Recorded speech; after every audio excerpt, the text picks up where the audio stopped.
Long night, I'm a little tired. We got a lot of work done. Big step accomplished. The boot cowl. How about another update?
Okay, midway through the boot cowl build video. You can see I got a gazillion clamps on there to hold the boot cowl in shape. That's a flat piece of metal that we're bending around the firewall and the fuselage, so it takes a whole bunch of clamps to get it nice and tight. And then I got a piece of wood there. That's not gonna stay. That's a stiffener for the firewall, the piece of stainless steel that separates the engine from the cockpit. That's just to hold it stiff so we can put these clamps in the right spot. It's amazing how well this fits. We got it centered on these two braces here for these factory cut notches, and right down the middle, all the way around, fits right on perfectly on the edge of the spacer here. Both sides, around the landing gear, just had to trim a little bit right there. But what's really cool is I built the tunnel underneath here. I haven't riveted all the way in yet, but it lines up perfectly with this brace right here. So, I mean, that's a lot of compound curves and bending, and for it to end up perfectly right here, that's great engineering. And hey, maybe it's really good building too, huh? No, not really. But yeah, doing really well. So I'll go ahead now. It's all mocked up. I'll take a break and go ahead and get this riveted in tonight. Oh, and one more thing. We got the, look at it, fits perfectly around the instrument panel. That's the mock-up instrument panel. You probably saw the G3X custom-made one in the previous video, but yeah, it fits perfectly with that. And I taped it nice and tight so it kept the radius. But the saga of the fuel line continues. I moved it back to where I had it originally. So I didn't realize how much space I would have here on the outside. I'm gonna have tons of room.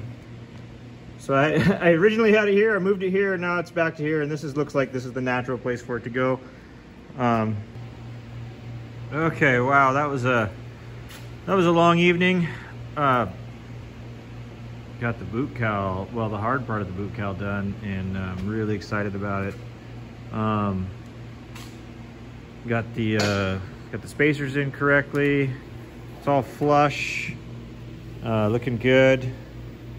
Got the right spacing on the fabric spacer so we can put the hardware to fasten to go into that.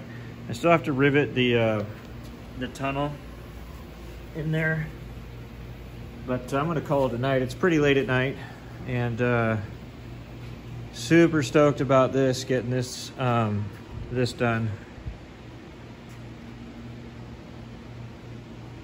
It just took a lot of time, you know, or patience to make sure these shims are all lined up correctly in here.